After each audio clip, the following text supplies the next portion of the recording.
Hello and good afternoon, everyone. I'm Shashi from the Samriddh Bharat Foundation, and I welcome you all to this discussion on the trust. आज हमारे साथ इस चर्चा में जुड़ रही हैं डॉक्टर रुचिका शर्मा, जो कि एक प्रोफेसर हैं, हिस्टोरियन हैं, और इन्होंने लगातार अपने वीडियोस के माध्यम से, अपने आर्टिकल्स के माध्यम से जो दक्षिण पंथ द्वारा फैलाई गई भ्रांतियां हैं, जो मनगढ़ंत कहानियां हैं, उसको खंडन करने का काम किया है। और आज की जो हमारी चर्चा है, ऐसे ही एक हिस्टोरिकल मिथ को लेके, जो कि Bollywood film the Taj story के द्वारा फैलाई जा रही है, जिसमें कहा जा रहा है, ऐसा क्लेम किया जा रहा है कि जो the Taj Mahal the way it exist is not really a Mughal monument, it is rather a temple. तो मेरा पहला क्वेश्चन जो आपसे है वो यही है कि हमें पता है कि this whole theory, this whole drama about the Taj Mahal and the Taj story is completely bogus. It's completely preposterous. However, we still need to refute these claims because tomorrow they might start teaching these things in school textbooks. So, if you could explain what are the roots of this theory, where does it come from, and what exactly is claimed? पूरी उनकी बात क्या है, क्या कहना चाहते हैं जब वो ये क्लेम करते हैं कि ताजमहल एक मंदिर है। जी, आई थिंक मोस्ट जो प्रॉब्लम्स हैं इस कंट्री में खराब हिस्ट्री की, वो अंग्रेज़ों के समय से शुरू होती है। लेकिन Taj I think is one of those exceptions जिसका अंग्रेज़ों के समय में भी कोई डिस्प्यूट नहीं है। इसका डिस्प्यूट शुरू होता है आज़ाद भारत में 1965 में। पी एन ओक करके एक लॉयर हैं, वो एक किताब लिखते हैं, Taj Mahal was a Rajput palace करके। एंड उसके अंदर वो ये दावा करते हैं कि जो ताजमहल था वो 4th सेंचुरी का बना हुआ पैलेस था, जो कि बाद में एज एन इनहेरिटेंस आमेर के जो राजा थे जयसिंह, उनके पास आया था। वो अपनी सोर्स पातशाहनामा को बताते हैं, which is 17th century source for Shahjahan. Shahjahan के टाइम पे लिखी गई थी वो किताब। तो उसमें ये लिखा है, सिर्फ ये लिखा है, वो फारसी में लिखी गई है, उसमें सिर्फ ये लिखा है कि जो शाहजहाँ थे उन्होंने ताज की साइट एक्वायर करने के लिए जयसिंह को कंपेरेबल प्रॉपर्टीज दी, और वो पर्टिकुलर एरिया जो जयसिंह की इनहेरिटेंस में आता था, उनसे वो एरिया ले लिया। Right, so it was a land for land transaction. उस लैंड के ऊपर एक मैंशन बना हुआ था जिसको राजा मानसिंह मंजिल कहते थे, जिसको मंजिल कहते थे। मंजिल means a mention, it's a bungalow. And वो बिकॉज राजा मानसिंह मंजिल कहते थे, इट वॉज वेरी क्लियर कि जयसिंह के फादर मानसिंह ने बनवाई थी, वो अकबर के समय में बनी थी वो। तो इट वॉज वेरी क्लियर कि वो भी एक 16th सेंचुरी कंस्ट्रक्शन थी। तो 4th सेंचुरी कंस्ट्रक्शन हो वो मैंशन, ऐसा कहीं भी नहीं था। राइट, सो ये आइडिया कि वो 4th सेंचुरी का कंस्ट्रक्शन था एंड देन उसे फिर ताज में कन्वर्ट कर दिया गया, ऐसा कोई आइडिया पातशाहनामा में मौजूद नहीं है। पातशाहनामा बड़ी क्लियरली कह देती है कि वो 16th सेंचुरी की मंजिल थी, राजा मानसिंह ने बनाई थी। राजा मानसिंह इज़ द पर्सन जिन्होंने अकबर की तरफ से बैटल ऑफ हल्दी घाटी लड़ा था। राइट, तो it was clear as day कि ऐसा कुछ नहीं है। फिर कितने हिस्टोरियंस ने उनको काउंटर करने की कोशिश की। जाइल्स टिलॉटसन करके एक हिस्टोरियन है, उन्होंने अपनी किताब में जो ताज पे है, it's a very good book, everybody should read it, it's called the Taj Mahal, I think Harvard publication की पब्लिश्ड है वो। उन्होंने ये क्लियरली बोला था कि 4th सेंचुरी इंडिया में ऐसी मॉन्यूमेंट, ताज जैसी मॉन्यूमेंट को बनाने की टेक्निकल नो हाउ ही नहीं थी। इनफैक्ट जो उसके ऊपर पियत्रा द्योरा लगी हुई है, जिसको परचीन करी बोलते थे उस समय मुगल्स, वो अपने आप में ही बहुत बाद में आई है। वो एक फ्रेंच टेक्निक है इनले वर्क की, बहुत बाद में आई। वो आई ही 16th 17th सेंचुरी में है, तो वो 4th सेंचुरी में हो ही नहीं सकता था कि आई।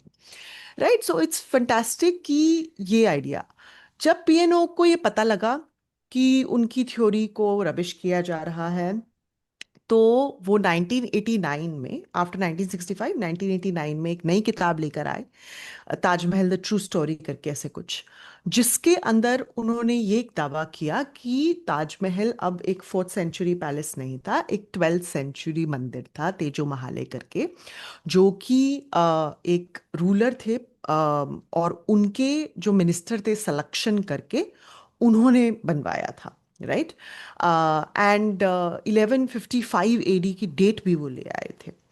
And it was fantastic because again historians ने कहा कि ऐसा हो ही नहीं सकता, बिकॉज अगर आप ताज को देखें तो वो बना ही एक बड़े ही मुगल स्टाइल में है। उसका एक तिमुरिद पिश्ताक है, जिसको आर्च, जो बड़ी सी आर्च होती है जिसको बोलते हैं। फिर उसके बाद उसका बल्बस डोम है, पेंडेंटिव डोम है। पेंडेंटिव एक बड़ी अच्छी तकनीक होती है बनाने की, वही काफ़ी बाद में परफेक्ट हुई इंडिया में, सब कॉन्टिनेंट में। तो उसमें क्या है, आप कितने ही बड़े डोम्स बना सकते हो। तो गोल गुम्बज का जो बड़ा सा डोम है, probably second largest dome in in in the world और समथिंग, वो भी पेंडेंटिव डोम पे बना है। तो ताज का भी पेंडेंटिव डोम है, तो वो अनमिस्टेकेबली मुगल साइन है। फिर चारबाग के अंदर ताजमहल सेट है, जो कि मुस्लिम पैराडिसिकल गार्डन को सिंबलाइज करता है। तो इट्स वेरी क्लियर कि वो पूरे का पूरा मुगल आर्किटेक्चर है। So Oak, in order to counter this, and please mind this, Oak is has got no qualifications in history, उनको फारसी नहीं आती है, is just lawyer by profession. उनका कॉन्फिडेंस देखिए, वो जाकर ये बात कहते हैं हिस्टोरियंस से कि मुगल आर्किटेक्चर नाम की जैसी कोई चीज़ है ही नहीं। सारी Mughal monuments are basically Hindu monuments that have been converted. तो basically Mughal architecture is just Hindu architecture. So it's fascinating. And उस समय में उनका कॉन्फिडेंस इतना ज़्यादा है इस बात को लेके, बाय द, तो उस समय में उनको इतना कॉन्फिडेंस था अपनी थ्योरी पे कि डिस्पाइट द हिस्टोरियन सेइंग कि इसका कोई एविडेंस नहीं है। इनफैक्ट पातशाहनामा, जो उनकी पहले की सोर्स थी, जो उन्होंने 1965 की किताब में यूज़ की थी, उसी में लिखा हुआ है कि ये जो जयसिंह थे, उन्होंने शाहजहां की मदद की कि वो संगमरमर, जो सफ़ेद संगमरमर था, वाइट मार्बल, फिर उसके बाद मेसन्स, मिस्त्री वगैरह ला सकें, ताकि ताज को फ्रॉम स्क्रैच बनाया जा सके। राइट, इसका मतलब वो कोई भी रीयूज्ड बिल्डिंग नहीं थी, कोई पहले की बिल्डिंग खड़ी हुई नहीं थी, उसको स्टार्टिंग से बनाया गया है, बिट बाय बिट करके मटेरियल्स जोड़े गए हैं। तो वो खैर उन्होंने क्लियरली इग्नोर कर दिया, क्योंकि उनके प्रोपागेंडा में फिट नहीं होता था। 2000s में वो सुप्रीम कोर्ट में 2000 में उन्होंने पिटिशन डाला, ये बात कह के कि ये तेजो महालय है ताजमहल, एंड ये मिनिस्टर ने बनवाया था। And very swiftly the supreme court dismissed it, because there was no evidence, clear lack of historical evidence. तो वो सिरे से खारिज हो गई थी। उसके बाद, बट बिकॉज ये थ्योरी बाहर आ गई थी और ये किताबें बाहर आ गई थी पीएनओ की, जो काफ़ी सारी हिंदुत्व पार्टीज हैं, स्पेशली आरएसएस एटसेट्रा, द संघ, उन्होंने बड़ा इसको तूल दिया। तो एक अमरनाथ मिश्रा करके थे, वो अभी भी अयोध्या सद्भावना समिति के मेंबर हैं। उन्होंने 2005 में इलाहाबाद हाई कोर्ट में पिटिशन डाला था। उनका दावा ये था कि एक चांडेला रूलर थे पारामार्दी करके, 1196 में उन्होंने बनवाया था ये ताजमहल। तो अगेन वो भी क्लियरली डिसमिस हो गया था। तो दो पिटिशंस डाले, दोनों डिसमिस हो गए। उसके बाद भी जब ये नहीं थमा, तो 2017 में ASI had to categorically issue a statement saying कि ऐसा कोई एविडेंस कहीं मौजूद नहीं है that a temple was ever housed in the Taj Mahal. But उसके बाद भी ये थमा नहीं है। And just to give you an idea, PN okay ने और भी किताबें लिखी हैं। उनकी सबसे फेमस किताबें हैं Christianity is Krishna niti, Australia is Astralaya, this is the person who has given this theory the Taj Mahal is Tejo Mahal. तो उनकी एक एक चीज में एक्सपर्टीज है, वो वर्ड्स को तोड़ मड़ोड़ कर बड़े इंटरेस्टिंगली पेश कर देते हैं, तो लोगों को लगता है हाँ भाई कोई तो सिमिलैरिटी रही होगी। उसके अलावा उनके पास कोई हिस्टोरिकल एविडेंस नहीं है, तो अपनी अपनी थ्योरीज को सपोर्ट करने के लिए। बट मुझे लगता है ये जो मूवी आ रही है, I want to come to this, it's almost criminal कि इतना सब कुछ हो जाने के बाद, कोई एविडेंस ना मिलने के बाद, दो पिटिशंस डिसमिस होने के बाद, एएसआई के कैटेगोरिकल स्टेटमेंट होने के बाद भी आप ये मूवी बनाएंगे और एक ये फॉल्स इक्विवेलेंस क्रिएट करेंगे कि क्या ये मकबरा था या क्या ये मंदिर था। मकबरे के सारे हिस्टोरिकल एविडेंस है, मंदिर का एक भी हिस्टोरिकल एविडेंस नहीं है। तो ये एक कंप्लीट फॉल्स इक्विवेलेंस पे मूवी बन रही है, राइट। बट क्योंकि आज ये ट्रेंड बन गया है कि आप कम्युनल प्रोपागेंडा सर्व करेंगे मूवीज में, एंड छावा की सक्सेस के बाद लोग बड़े एम्बोल्डन हो गए हैं। एंड सैड है कि छावा सक्सेसफुल हुई, क्योंकि उसके बाद नागपुर रायट्स हुए, right, was very very bad जो छावा की कॉन्सिक्वेंसेस थे। बट लोगों को इससे, इसमें सिर्फ मनी दिख रहा है, इसमें सिर्फ सक्सेस दिख रही है, एंड सिनेमा का एक इम्पैक्ट होता है। मैं ऐसे बात करूंगी और कहूंगी कि भाई ये सब गलत है और ये सब हो चुका है, वो उसका इम्पैक्ट थोड़ा कम होगा। यही चीज़ अगर आप सिनेमा में दिखाएंगे उसका इम्पैक्ट बहुत ज़्यादा होगा, एक अफेक्ट होगा, एक इमोशनल वैल्यू होगी, उसके साथ म्यूजिक बजेगा, तो वो सब it will stay with people, right.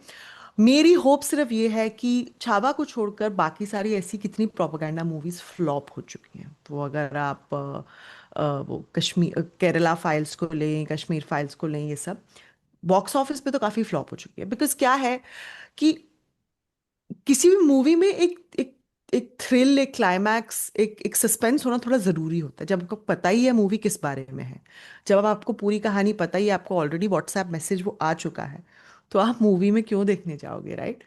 तो ये मुझे बड़ा इंटरेस्टिंग लगता है, मुझे लगता है इसीलिए मूवीज चलती नहीं है। तो it will be interesting to see इस मूवी का क्या फेट होता है। बट डिस्पाइट द फैक्ट कि ये बॉक्स ऑफिस पर अच्छा नहीं करती मूवीज, इसका मतलब ये नहीं है कि लोगों ने बनाना छोड़ दिया है। क्लियरली इसका मतलब ये भी है कि इसको कहीं ना कहीं से पॉलिटिकल पार्टीज की भी फंडिंग है। अदरवाइज लोग क्यों बनाएंगे, राइट। अगर मूवी चल नहीं रही है तो बनाने का तो कोई मतलब ही नहीं बनता। तो कहीं ना कहीं तो क्लियरली एक पॉलिटिकल लिंक भी है इसका, इसीलिए ये मूवीज बन रही हैं। और ये बिकॉज बिहार इलेक्शंस आ रहे हैं, तो एक बड़ी इंटरेस्टिंगली टाइम्ड मूवी भी है कि उसी के कस्प पे आप मूवी रिलीज कर दें, और वो फिर से कम्युनल जहर घोलें, तो इट्स वेरी इंटरेस्टिंग। इसकी पॉलिटिकल रैमिफिकेशन ज़्यादा है। अगला क्वेश्चन इसी से है कि जब अयोध्या वर्डिक्ट आया और उसके बाद जो चंद्रचूड़ ने जाके अपने डिफेंस में कहा कि जो मॉस्क का इरेक्शन था that was the fundamental act of desecration and not the demolition of the Babri mosque. तो क्या ये जो फिल्म आ रही है, जो टेंडेंसीज हैं, ये इससे और एम्बोल्डन हो रही है? एब्सोल्युटली।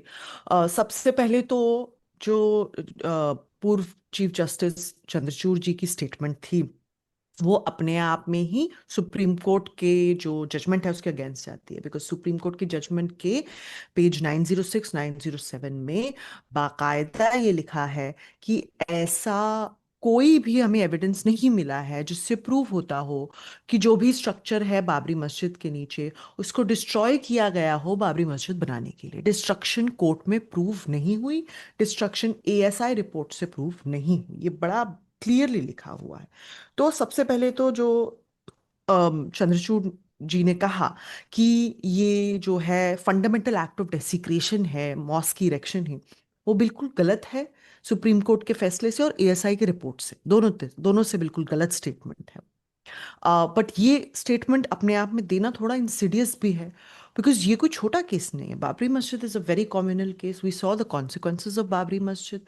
पूरे का पूरा मस्जिद गिर गया था, रायट्स हुए थे। तो ये कोई छोटी बात नहीं है, आपने इतनी बड़ी स्टेटमेंट कह दी जो जजमेंट के खिलाफ भी जाए, राइट। बट दूसरा ऑल्सो कि it's very important to realise कि एएसआई की एक्सकवेशन में ही अपने आप में, और ये एएसआई का बड़ा चेकर्ड पास रहा है इसके साथ, ये पूरी की पूरी हिंदुत्व हिस्ट्री के साथ बड़ी इंटरेस्टिंगली, कि अपने आप में ऐसा कि एक्सकवेशन भी नॉन पार्टिजन नहीं थी, काफ़ी बायस थी। जो सुन्नी वक्फ बोर्ड के ऑब्जर्वर्स थे, उनके बिहाफ पे जो ऑब्जर्वर्स थे एक्सकवेशन के, 2003 में जो कोर्ट ऑर्डर्ड एक्सकवेशन थी, उन्होंने पेपर लिख के बाकायदा बताया था, professor Verma and professor Menon, कि उसके नीचे उनको एक्चुअली एक मस्जिद की किबला वॉल मिली थी, जो प्रेयर वॉल होती है।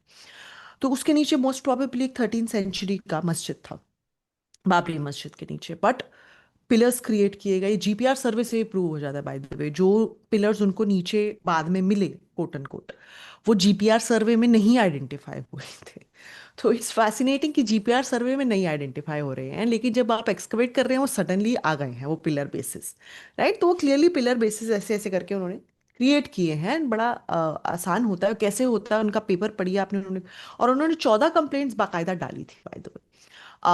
ये बहुत अनफॉर्चुनेट है कि उनकी जो भी रिपोर्ट थी वो कोर्ट में मान्य नहीं हुई, और एएसआई इलाहाबाद हाई कोर्ट में मान्य नहीं हुई, और एएसआई की रिपोर्ट जो थी वो as it is without any revisions etcetera pass हो गई। वो बड़ा अनफॉर्चुनेट हुआ। But it is very important to know कि एएसआई जो है वो स्टेट गवर्नमेंट के अंडर आती है, वो मिनिस्ट्री ऑफ कल्चर के अंडर आती है। मिनिस्ट्री ऑफ कल्चर वो गवर्न करता है जो पावर में हो, जो पार्टी पावर में हो, राइट। तो ये डायरेक्टली इंडियन स्टेट की बॉडी है, ये कोई नॉन पार्टिजन ऑटोनोमस बॉडी नहीं। तो it is very easy to control the workings of the ASI. तो एएसआई का जो वर्ड, जो भी रिपोर्ट है उसको सबको with a pinch of salt लेना चाहिए। It's not an impartial report. और ये बात संभल में भी प्रूव होती है, जो उन्होंने सर्वे किया, ये ज्ञानवापी में भी प्रूव होती है। एक तो ये एएसआई की आदत कि आप जीपीआर सर्वे ये नहीं बताता है कि नीचे आपको क्या मिलेगा। जीपीआर सर्वे सिर्फ ये बताता है कि स्ट्रक्चरल अनोमलीज हैं कितनी डेप्थ पे है। ठीक है, ये आर्कियोलॉजी का बेसिक प्रिंसिपल है। आप अगर बाबरी मस्जिद को देखें, आप अगर संभल को देखें, आप अगर ज्ञानवापी को स्पेशली देखें, ज्ञानवापी की रिपोर्ट बड़ी इंटरेस्टिंग है। उसमें जीपीआर सर्विस से उन्होंने बता दिया है कि नीचे क्या चीज़ें हैं। अरे ऐसे कैसे हो सकता है? हाउ कैन यू टेल कि नीचे पिलर्स हैं, नीचे फ्लोर वॉल्स है? ये सब नहीं बता सकते आप। यू कैन ओनली से कि कितनी डेप्थ पे क्या है, उसके बाद तो एक्सकवेशन से पता लगेगा। सो इट्स फैसिनेटिंग कि उनको ऑलरेडी पहले ही ये सब चीज़ों की भविष्य, there is a lot of presumption, right, and deliberate presumption. तो it is very important to also realize ASI's role in all of this, right? Although Taj Mahal के परिप्रेक्ष्य में ASI so far has been good, but I also think that is because Taj Mahal जो है वो at least मेरे life time में तो उस पर कोई विवाद नहीं उठेगा, because it's such a monument of not just national but international importance, right? It is a huge money maker for the UP government, for the Indian state, because हजारों करोड़ों की तादाद में लोग उसको देखने आते हैं। It's one of the wonders of the world. तो अगर इस पे कोई बड़ा विवाद होता है तो it will make international waves, ripple effect होगा उसका। तो इट्स फैसिनेटिंग कि बाकी जो ये सारे मस्जिद है, संभल और ज्ञानवापी और ये सब पे सर्वे वगैरह ऑर्डर हो चुके हैं।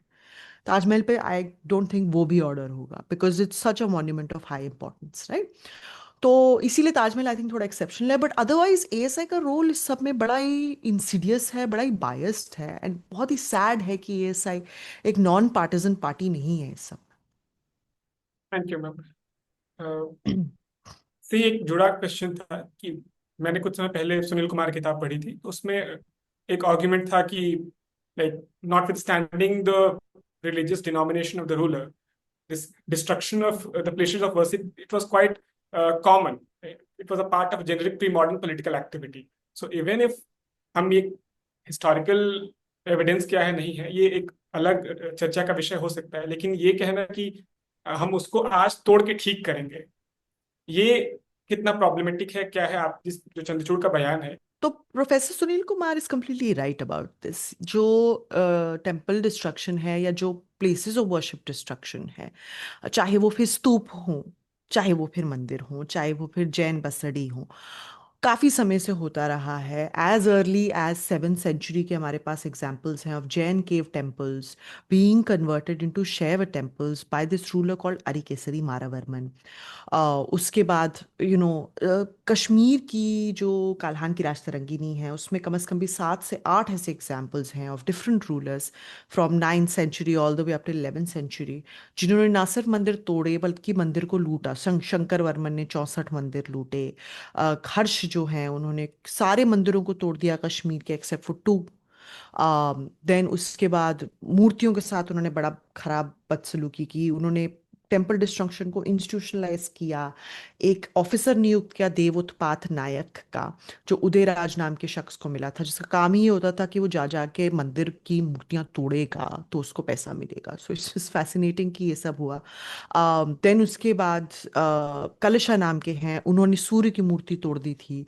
क्षेमगुप्त नाम के रूलर थे 9th 10th century के, उन्होंने पूरे का पूरा एक विहार जला दिया था, जयेंद्र विहार करके।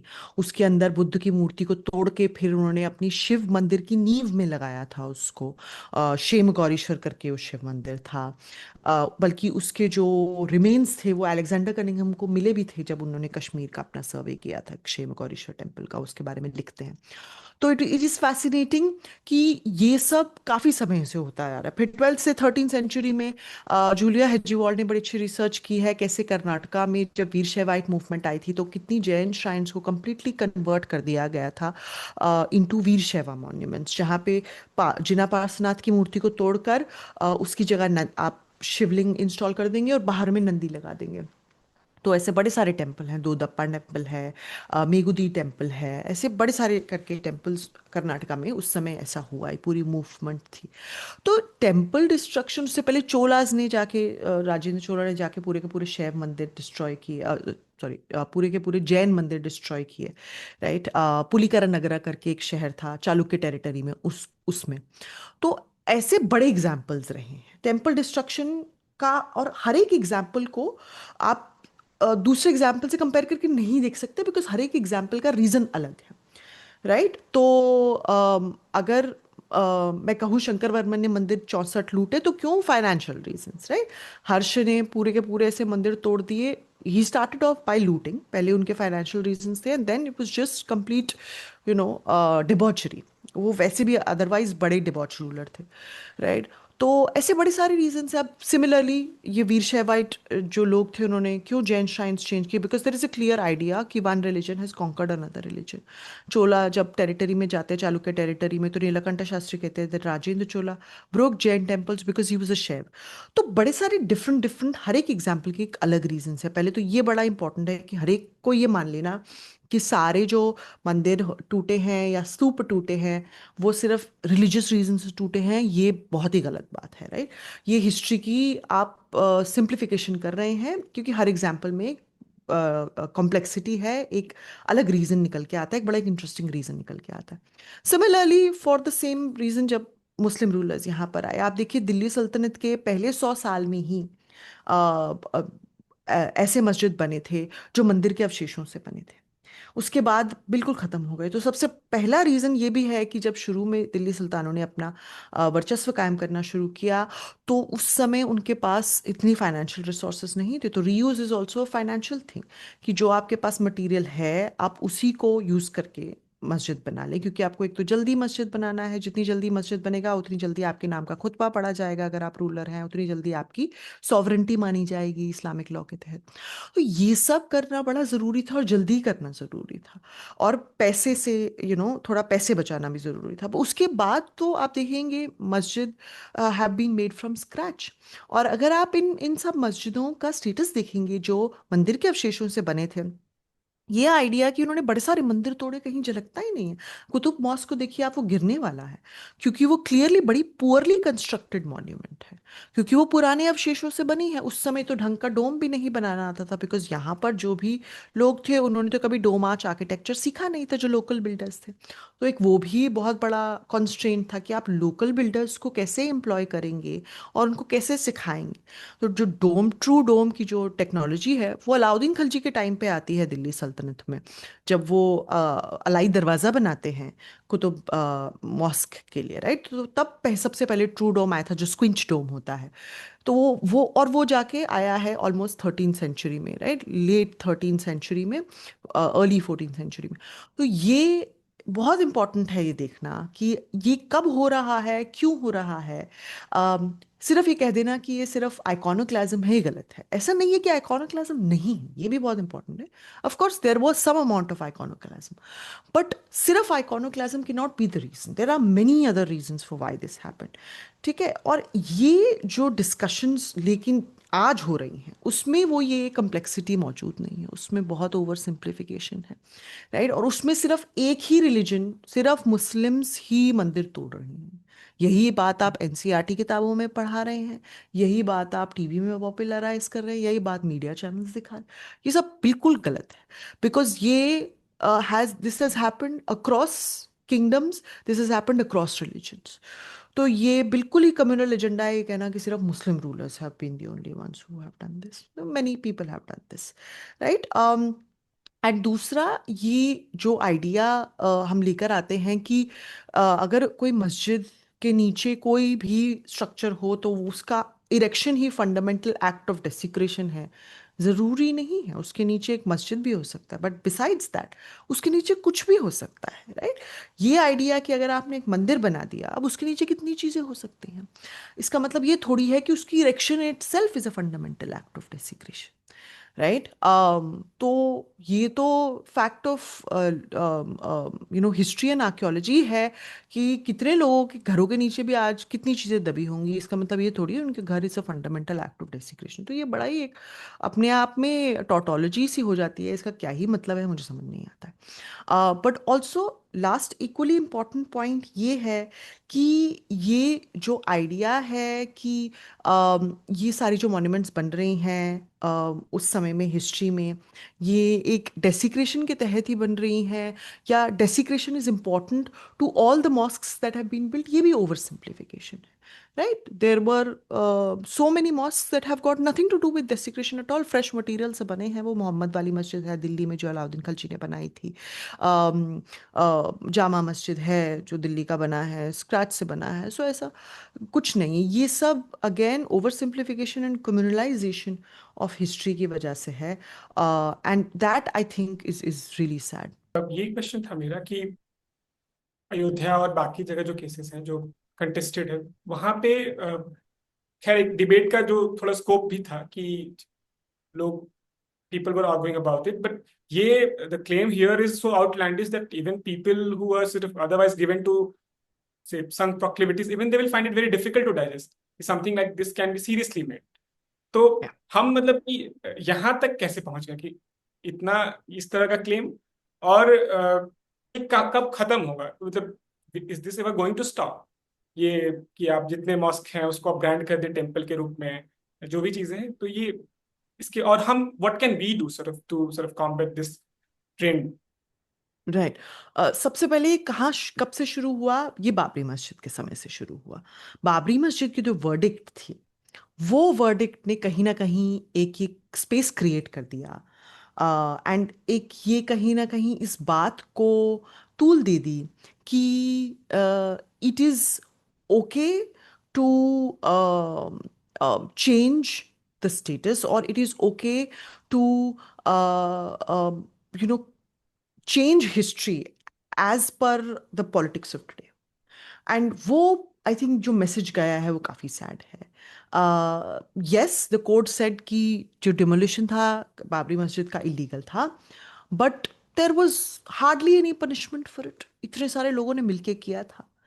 एंड फिर उसके बाद आप वो लैंड हिंदूज को अवॉर्ड कर दें, it doesn't look like a punishment, it doesn't look like कि डेमोलिशन इलीगल था, है ना? तो ये जो मैसेज गया, ये थोड़ा एक सैड मैसेज गया है कि आप ये करके ऐसे क्लेम्स डाल के या तो फॉर पॉलिटिकल पार्टीज बखेड़ा खड़ा कर सकते हैं एंड वोट बैंक पॉलिटिक्स बटोर सकते हैं, and for the common population वो चाहे हुआ और नहीं हुआ हो, आपके जहन में बिठा दिया गया है कि आपके साथ बड़ा बुरा हुआ है। ये जो इनके लीडर्स आके रोज बोलते रहते हैं कि 1100 साल की स्लेवरी एंड 1000 साल की स्लेवरी से, सो ये क्लियरली आइडिया है कि भाई जो जो मुस्लिम शासक थे उन्होंने गुलामी करी और ये सब गुलामी हमको गुलाम बनाया, और ये स्लेवरी का ये जो आइडिया है बिल्कुल ये हिस्टोरिकल आइडिया है, बट इनकी दिमाग में ये सेट है। तो उसका हम कैसे बदला लेंगे अब की जो मॉन्यूमेंट्स हैं उन पे क्लेम डाल के। But what is fascinating is also the fact कि उसके बाद कोर्ट ने इनमें सर्वेस अलाउ किए। मुझे समझ नहीं आता सर्विस का क्या पर्पस है, because places of worship act के तहत तो आप स्टेटस नहीं चेंज कर सकते इन मॉन्यूमेंट्स का। संबल मस्जिद ही रहेगा, आप उसका स्टेटस नहीं चेंज कर सकते, right? Places of worship act के तहत तो या तो एक्ट जाएगी, जो कि I don't think the government is going to do, because the moment the act goes there are so many claims that are going to come up even on temples, because कितने ऐसे मंदिर भी हैं जो दूसरे मंदिरों को या तो चेंज करके बने हैं। जैसे गिरनार जी है, अब जो गिरनार है वो पहले जैन टेम्पल था। Very few people know this, पहले वो जैन टेम्पल था। फैसिनेटिंगली वो जैन टेम्पल शांतिदास जवाहरी को औरंगजेब ने ग्रांट में दिया था। I know very few people know this. और उसके बाद it was captured by the Hindus, तो अब एक हिंदू टेम्पल बन गया है, राइट? सो ये ऐसे क्लेम्स भी आ जाएंगे। फिर बुद्ध स्तूप हैं, दैट हैव बीन कन्वर्टेड। एक गुफा है करके, घोड़ावरेश्वर केव्स करके, महाराष्ट्र में 6th सेंचुरी में वहाँ पे बाकायदा इंस्क्रिप्शन है 6th सेंचुरी की, कि वो बौद्ध केव्स थी। और दो बौद्ध भिक्खुनी ने उनको डेडिकेट किया था। और बाकायदा वहाँ पर मोनेस्ट्रीज थी, लोगों के रहने की, जो भिक्षुज वगैरह थे उनकी रहने की जगह थी। फिर उसके बाद 16th 17th सेंचुरी में उसको चेंज करके एक क्योंकि वो बड़ी सी केव है, आधे को शैव टेम्पल बना दिया गया है और कहीं और एरिया में एक विष्णु टेम्पल बना दिया गया है। सो इट्स फैसिनेटिंग। ऐसे क्लेम्स भी आएंगे फिर। तो प्लेसेस ऑफ वर्शिप एक्ट को रिमूव करना will open a can of worms, right.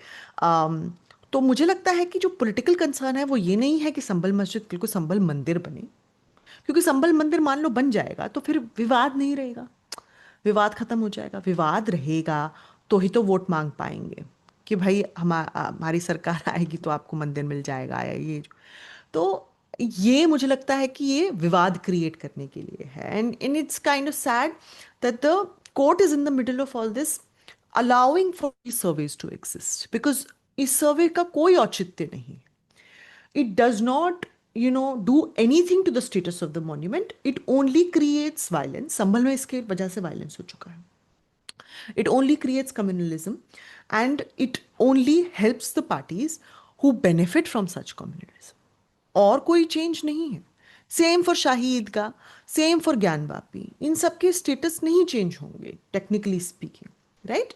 कल को ये सडनली मंदिर नहीं बन जाएंगे, बट को ये the court will continue to order surveys and विवाद बढ़ते रहेंगे। एंड उससे फिर रायट्स होंगे, उससे फिर कम्युनलिज्म बढ़ेगा, उससे फिर वोट बैंक पॉलिटिक्स फिर से पोलराइज होगा।